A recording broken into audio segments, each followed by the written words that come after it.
жол негізі адамға көп ой салады ғой. Адамның жүйкесіне жүк түседі жолда. Енді ол ұйықтап жатпаған жүйке болғаннан кейін адам бойланады деген сынды. Енді біздің қазіргі айтпағымыз, енді өзіміздің салаға қатысты сөйлейтін болсақ, енді бұл ың деген әріп қай жерде болмасын, жағдай қалай болмасын, әйтеуір дидарласқан жанға бір өзімнің баз кешіп жүрген тақырыбым осы ың деген әріптің төңірегі болады. Себебі ың деген әріп тіпті жақында осы жұрт қолданысынан кете ме, жалпы жоғала ма деген қорқыныш бар. Сөз болғаннан кейін дыбыс болғаннан кейін әуезділік, мақам. Сол мақамның бірі қазақ мәнері, қазақ тілінің сөйлеу мәнері, өнері деген тәрізді. Енді осы қазақ тілі қазір ың деген әріпті айтпайтындардың көбейгеніне сай, орай сәл бұзылып бара жатыр. Ол қала баласы екі бастан айтпайды. Қазір дала баласы да осы ың деген әріпті айтпау сәнге айналған. Себебі не? Белді саясаткерлер, белгілі блогерлер, танымал тілшілер міне осы ың деген әріпті айтпағандықтан жаңаның бәрі жана болып жатыр. Әріпін жоғалтқан ұлттар бар, елдер бар, мықты мемлекеттер бар. Тіпті қазір латынға көшіп өзінің кейбір әріптерін жоғалтып алған. Әріп жоғалған деген сөз, ол дыбыс жоғалды деген сөз.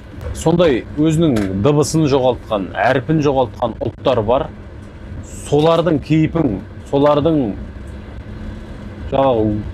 жүріп өткен жолын қаз-қалпында қайталамау үшін енді қате жол ғой ол.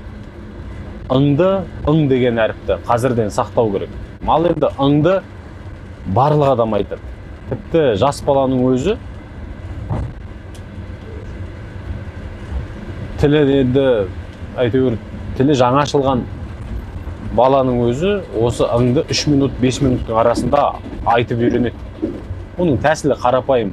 Г деген әріпті, кәдімгі гүл дегендегі Г әріпін айта алатын адам ың деген әріпті айта алады. Бұл жерде ауа екпінін дұрыс қадағалау. Ауа екпінін. Қарапайым тұрғыда ауызды, ерінді жауып, яғни ауыздан ауа шықпау керек. Мұрын арқылы, кәдімгі сіңбірген тәрізді, енді бұл бір көпшіліктен тыңдап отса, көріп отса, байқап отса, жүрегіне алатындай сөз емес қой негізі. Қалай болғанда да. Сол сияқты ауаны мұрнынан шығару керек. Және сондай екпінмен деген тәрізді. Енді осыған Г дегенді қоссаңыз, Г деген әріпті мұрын арқылы шығарсаңыз, ауыз жауып.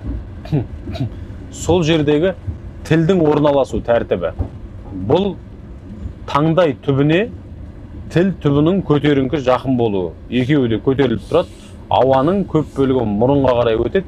Мен сол Г-ні мұрыннан шығарып айтсаңыз, оның тілдің орналасу тәртібін түсінесіз. Сол тілдің орналасу тәртібін түсінгеннен кейін, сол жерде ың деген дыбысқа өте жақын болады. Осыны бірнеше рет қайталасаңыз, ың деген әріптің шығу тәсілін түсінесіз. Ал қалған дүние ол сіздің еңбегіңіз, ол сіздің енжарлығыңызды жеңуіңіз.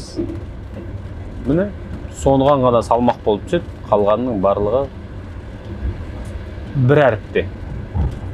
Әлемді қорғау қазақ үшін әріпін қорғаудан басталу керек негізі.